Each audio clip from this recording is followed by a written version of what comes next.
story behind where we are today, the hashtag Consult Cornell, who I am, and how it all came about.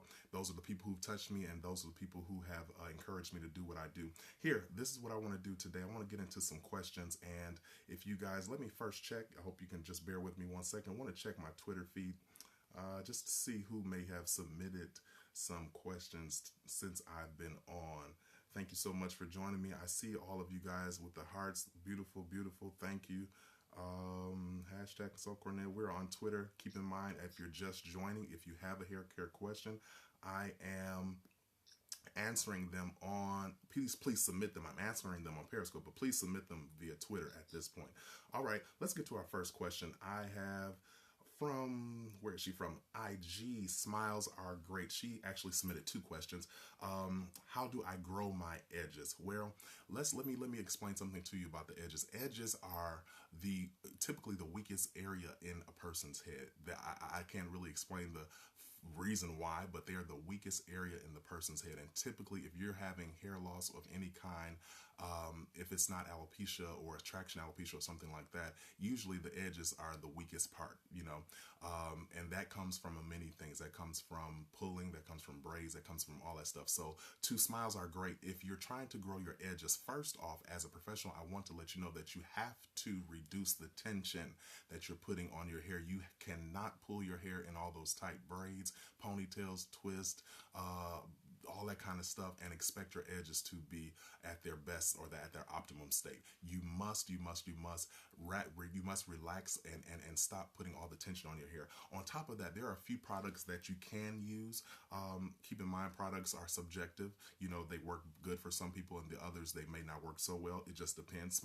There are a few products that I recommend: Jamaican castor oil, vitamin E, cayenne pepper, coconut oil, olive oil. These are things that you can use on your edges, and you can even create a cocktail of these products. Maybe use the olive oil or the coconut oil as your what do they call it, as your lead-in oil, or as the main base of the product. Use that, or even shea butter to some degree. Add a little cayenne pepper, a little vitamin E oil, and a little castor oil. Mix it together and just rub that on your edges as a pre-shampoo treatment. That could be something that could help stimulate the growth. You want to make sure you massage those areas. And if the hair is going to grow back on your edges, I'm not sure if you're balding or if the edges are just thinning or breaking. I'm not sure exactly where you are in that process. But if the hair is going to grow back, meaning if the follicles are not dead, then this is a great process to start in order to recover and get those edges back to growing. Stimulate that hair, massage that hair in that area, apply the products that I mentioned, and even do some research. You might find some of the other things that work better for you. Ask some friends.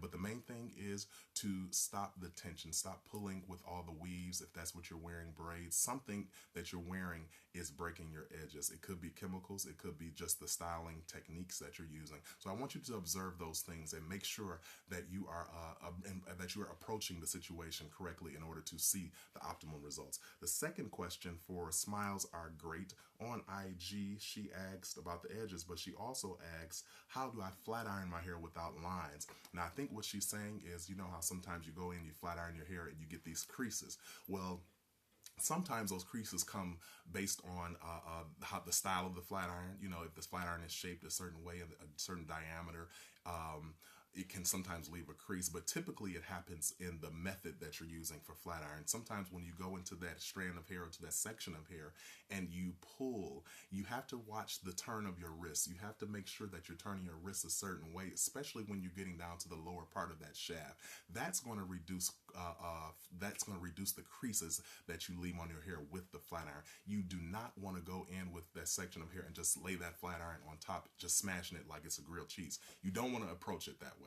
If you're doing that, that's why you're getting the creases, because you're putting too much tension and pressure on that device on your hair.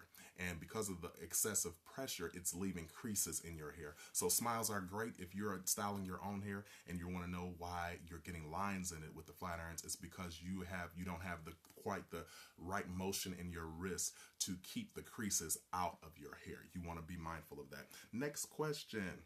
And that takes practice. Keep in mind, that's something that you're going to have to practice at, because if you're not a professional and you're not used to doing this, you're not going to get it right away, especially doing your own. So practice makes perfect.